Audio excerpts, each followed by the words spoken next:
Salam Smart Generation. Apa kabar adik-adik Smart Generation seluruh Indonesia?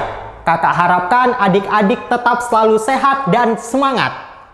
Berjumpa lagi pada video pembelajaran Primagama kali ini. Perkenalkan, nama kakak adalah Syahri Ramadan. Kakak merupakan instruktur Smart bidang studi sejarah. Pada video pembelajaran hari ini, kakak akan membahas tentang pakis. Apa itu dek pakis? Ingat, pakis itu bukan merupakan sayuran ataupun buah-buahan.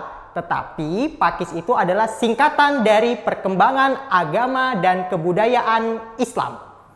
Untuk lebih lanjutnya, mari simak video berikut ini.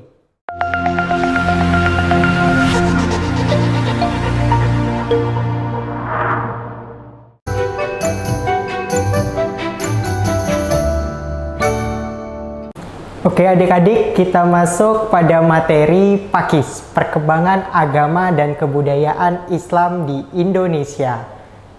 Oke, selanjutnya kita akan masuk proses masuknya agama dan kebudayaan Islam di Indonesia. Ingat deh, ada namanya Smart Solution kita. Yang pertama itu ingat saja, PDKT. Nah, adik mungkin pernah PDKT dengan doi ataupun dan lain sebagainya. Jadi ingat, proses masuk Islam pertama itu dengan P pertama itu ada namanya perdagangan. Selanjutnya ada P kedua itu ada pernikahan. Yang ketiga ada P pendidikan. Keempat ada D yaitu dakwah. Selanjutnya ada K kesenian. Yang terakhir itu T yaitu tasawuf.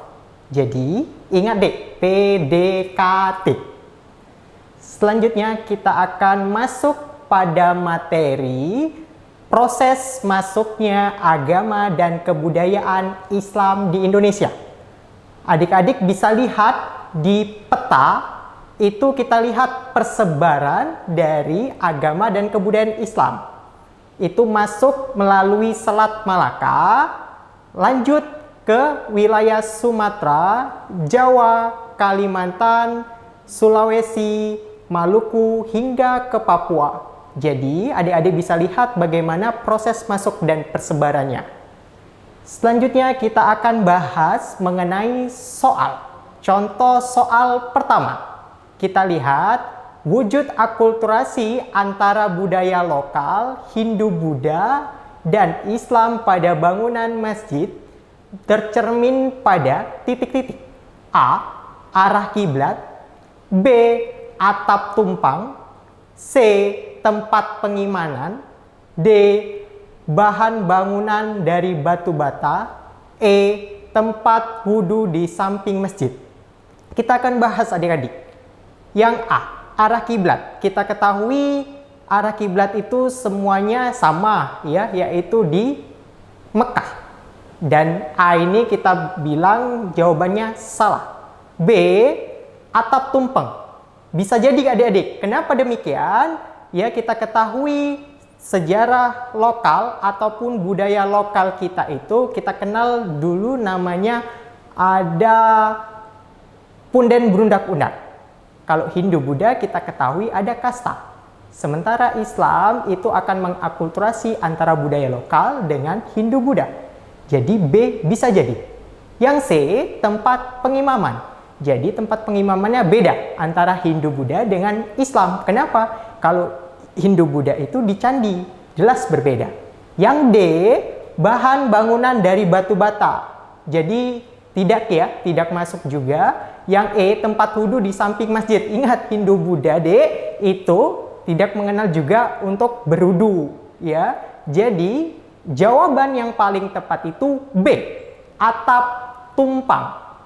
Kita lihat atap tumpang itu berada di contohnya seperti apa? Ada di Masjid Agung Demak, ya, Masjid Yogyakarta. Jadi atapnya itu mengambangkan akulturasi. Sampai di sini paham adik-adik? Mudah kan? Tadi kita sudah bahas mengenai materi tentang proses masuknya agama dan kebudayaan Islam yang model soal pilihan berganda. Selanjutnya, kakak akan mengajak adik-adik untuk menjawab soal sebab akibat. Ini sangat berguna bagi adik-adik untuk menjawab soal di SBMPTN. Jadi, kita lihat bagaimana proses cara menjawabnya, Kak. Proses cara menjawabnya, yang A, jika pernyataan pertama benar, pernyataan kedua benar, ada hubungan sebab akibat. Itu ingat, jawabannya A. Yang B, jika pernyataan pertama benar dan pernyataan kedua benar, tidak ada hubungan sebab akibat. Itu jawabannya B. Yang C, jika pernyataan pertama benar, pernyataan kedua salah, itu jawabannya C. Yang D, jika pernyataan pertama salah, pernyataan kedua benar, jawabannya D. E, jika pernyataan pertama salah, pernyataan kedua salah, jawabannya E. Kita masuk contoh soal. Kita akan baca soalnya. Agama Islam mudah diterima oleh masyarakat Jawa karena bisa beradaptasi dengan budaya lokal. Sebab para wali menggunakan kesenian lokal sebagai media penyebaran Islam di tanah Jawa. Oke, Dek. Kita akan jawab bersama-sama. Pernyataan pertama, agama Islam mudah diterima oleh masyarakat Jawa karena bisa beradaptasi dengan budaya lokal. Benar atau salah, Dekku? Ya, jawabannya adalah benar. Kenapa? Karena salah satu tradisi budaya dari Islam itu yaitu mengakulturasi budaya Islam dengan lokal. Sebab pernyataan kedua, para wali menggunakan kesenian lokal sebagai media penyebaran Islam di tanah Jawa. Ya, jawabannya adalah benar. Ya. Jadi, para wali Songo, salah satu contohnya itu menggunakan kesenian wayang untuk penyebaran agama Islam di Pulau Jawa. Jadi, jawaban pernyataan kedua adalah benar. Kita lihat adik-adik, ada apa tidak hubungan sebab akibatnya. Jika para wali menggunakan kesenian lokal sebagai media penyebaran Islam di tanah Jawa, maka agama Islam mudah diterima oleh masyarakat Jawa karena bisa beradaptasi dengan budaya lokal. Ya, jawabannya berhubungan. Jadi, kesimpulannya, contoh soal ini jawabannya adalah A. Pernyataan pertama benar dan pernyataan kedua benar, ada hubungan sebab dan akibat. Selanjutnya, kita akan masuki submateri yang baru adik-adik. Jadi, kakak punya smart solution. Cara mudah untuk menjawab pertanyaan sejarah itu gunakan aja adik-adik rumus 5W tambah 1H. Ingat, W yang pertama itu ada namanya what. Apa itu peristiwa sejarahnya. Yang kedua, when, kapan. Kapan peristiwa sejarah tersebut berlangsung. Yang ketiga, where, di mana peristiwa sejarah tersebut terjadi. Yang keempat, ada namanya who, siapa. Siapa saja pemimpinnya, siapa pelakunya, ataupun aktornya. Yang kelima, why, kenapa.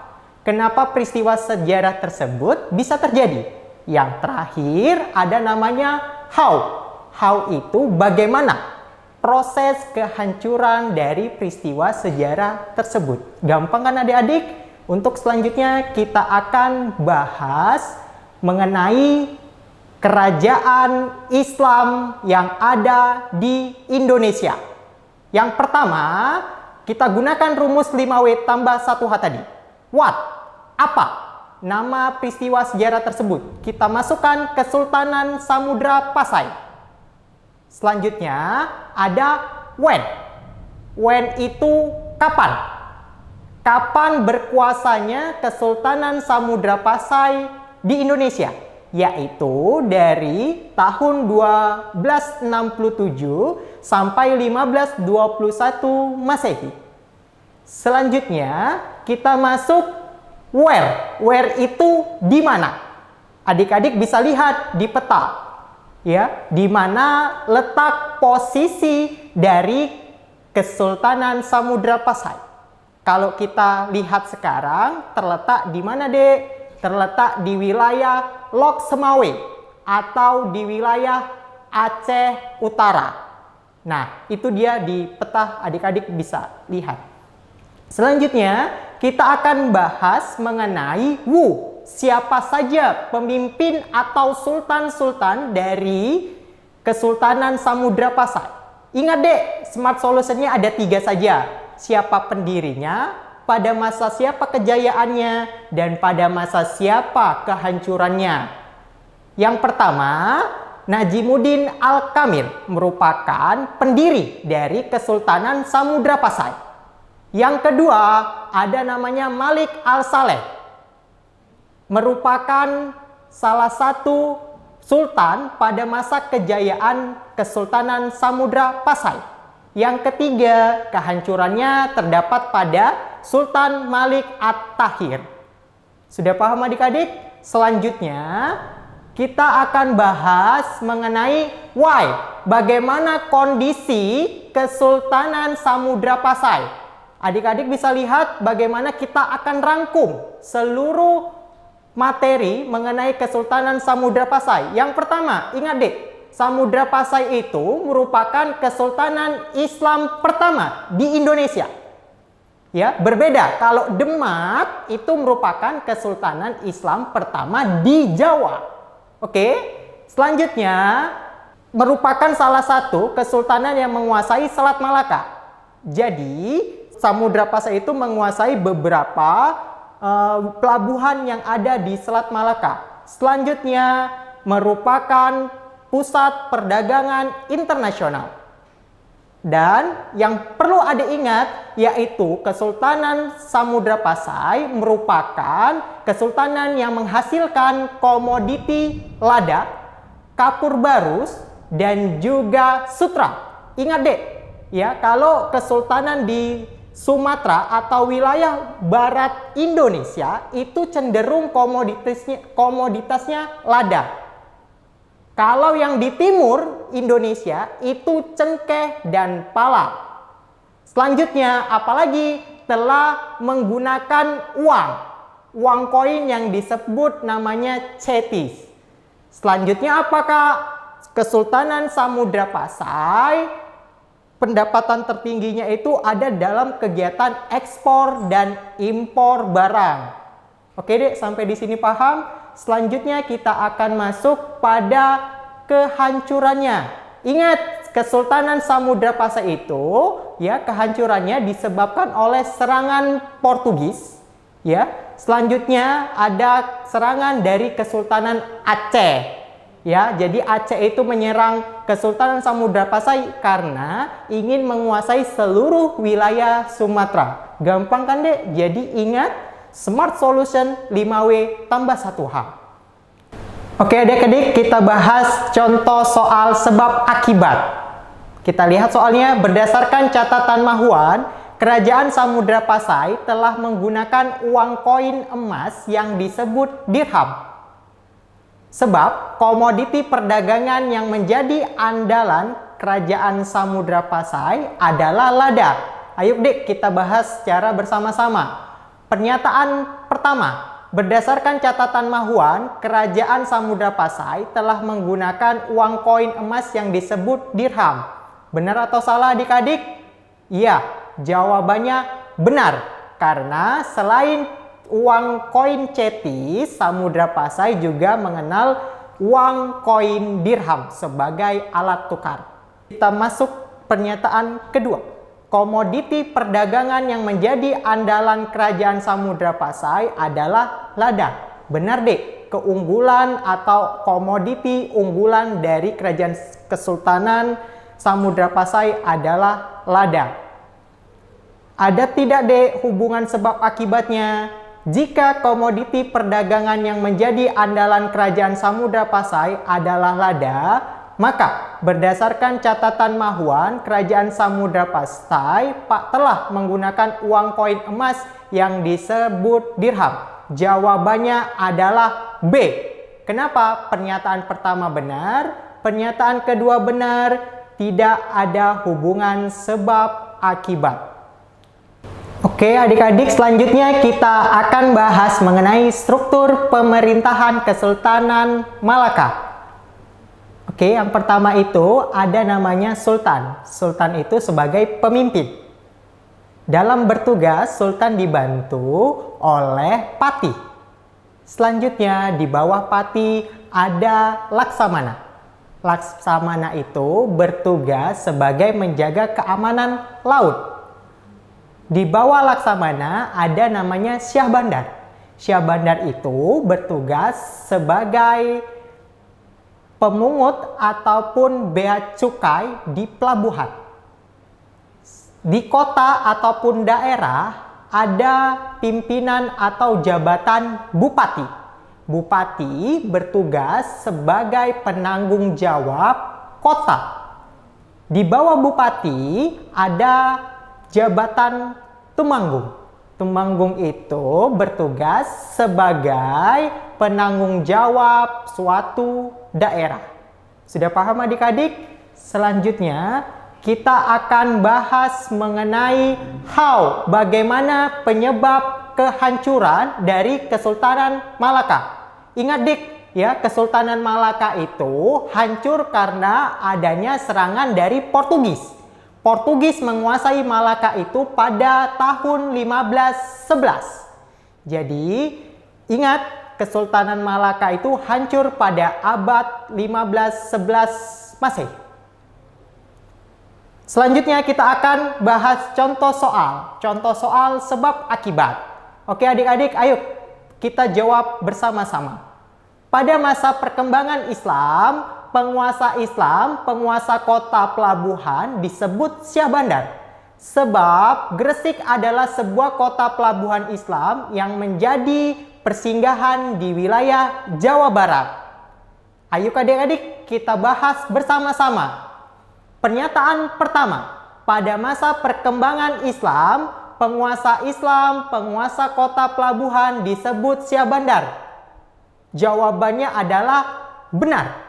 Kenapa dik? Ya, Syah Bandar itu bertugas menjaga keamanan dan bea cukai laut. Kita masuk pernyataan kedua. Gresik adalah sebuah kota pelabuhan Islam yang menjadi persinggahan di wilayah Jawa Barat. Jawabannya salah. Kenapa dik? Gresik itu terletak di Jawa Timur. Oke, jadi pernyataan pertama benar, pernyataan kedua salah, jawabannya adalah C. Oke, selanjutnya kita akan bahas tentang Kesultanan Aceh. Ingat adik-adik, smart solution-nya kita menggunakan rumus 5W tambah 1H. Oke, yang pertama itu ada Wat. Wat itu apa? Apa nama peristiwanya? Yaitu Kesultanan Aceh. Selanjutnya, yang kedua itu ada when. Kapan? Kapan Kesultanan Aceh berkuasa? Kesultanan Aceh berkuasa sekitar tahun 1507 sampai 1903 Masehi. Oke, selanjutnya kita akan bahas di mana letak atau where. Di mana letak Kesultanan Aceh? Kesultanan Aceh terletak di wilayah Provinsi Banda Aceh. Adik-adik bisa lihat peta kekuasaannya di layar. Oke, selanjutnya kita akan masuk mengenai Wu. Wu itu siapa? Siapa saja pemimpin dari Kesultanan Aceh? Pendiri Kesultanan Aceh yaitu Sultan Ali Mugayat Syah. Selanjutnya, pada masa kejayaan itu pada masa Kesultanan atau Sultan Iskandar Muda. Selanjutnya, masa kehancurannya terjadi pada masa Sultan Daud Syah. Oke, selanjutnya kita akan membahas mengenai why. Kenapa kondisi Kesultanan Aceh? Jadi, yang pertama, Kesultanan Aceh merupakan pusat pendidikan agama Islam di Indonesia. Selanjutnya, Kesultanan Aceh memiliki armada laut yang sangat kuat, sehingga tadi Aceh itu berkuasa sangat lama adik-adik, dari 1503 sampai 1907. Oke, next selanjutnya Kesultanan Aceh juga menjadi bandar transit internasional. Kenapa? Karena letaknya tadi dekat dengan Kesultanan atau Selat Malaka. Oke, selanjutnya menguasai hampir seluruh wilayah Sumatera. Wilayah Sumatera itu meliputi wilayah Sumatera Timur atau wilayah bagian timur. Selanjutnya, memiliki hubungan baik dengan kesultanan yang ada di luar Indonesia. Oke, jadi baik, hubungan kesultanan diplomasinya itu baik. Ya, sampai di sini adik-adik paham? Selanjutnya yang terakhir itu adalah how. How itu adalah bagaimana. Bagaimana kehancuran dari Kesultanan Aceh. Ingat, Kesultanan Aceh hancur karena serangan dari Belanda. Selanjutnya, karena perang saudara antara kaum bangsawan dengan kaum ulama. Penyebab kehancuran berikutnya, banyak daerah-daerah yang melepaskan diri dari Aceh. Yang terakhir, tidak ada Sultan Aceh yang mampu menggantikan sosok karakter Iskandar Muda. Sampai di sini paham adik-adik? Oke, selanjutnya kita akan bahas contoh soal sebab akibat. Kita akan baca soalnya. Dua kesultanan yang muncul sebagai kekuatan ekonomi utama di dunia Melayu antara lain abad ke-15 dan 17 adalah Malaka dan Aceh. Sebab Kesultanan Malaka dan Aceh merupakan kerajaan maritim yang menghasilkan salah satu komoditi rempah terpenting yang diproduksi di Nusantara, yaitu lada. Oke deh, ayo kita bahas. Pernyataan pertama, dua kesultanan yang muncul sebagai kekuatan ekonomi utama di dunia Melayu antara lain abad ke-15 dan 17 adalah Malaka dan Aceh. Oke, jawabannya benar atau salah, Dek? Yes, jawabannya adalah benar. Ya, karena pada abad ke-15 dan 17 Malaka dan Aceh menguasai daratan Semenanjung Melayu dan wilayah Sumatera. Oke dek, selanjutnya kita akan bahas pernyataan kedua.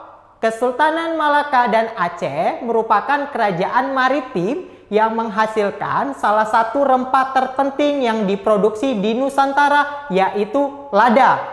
Apa jawabannya dek? Yes, jawabannya adalah benar. Karena komoditi unggulan dari kerajaan Malaka dan Aceh itu adalah lada.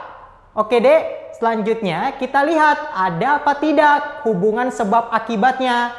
Kita lihat, jika Kesultanan Malaka dan Aceh merupakan kerajaan maritim yang menghasilkan salah satu rempah terpenting yang diproduksi di Nusantara, yaitu lada, maka dua kesultanan yang muncul sebagai kekuatan ekonomi utama di dunia Melayu antara lain abad ke-15 dan 17 adalah Malaka dan Aceh.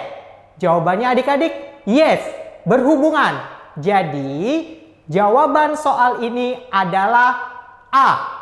Pernyataan pertama benar, pernyataan kedua benar, dan saling berhubungan. Gampang kan adik-adik? Demikian adik-adik materi singkat mengenai Pakis atau perkembangan agama dan kebudayaan Islam di Indonesia. Kita jumpa lagi pada video pembelajaran Primagama selanjutnya. Jangan lupa subscribe dan bunyikan loncengnya agar adik-adik mendapatkan notifikasi video pembelajaran menarik lainnya. Primagama siap, Primagama smart, Primagama terdepan dalam prestasi. Bye-bye.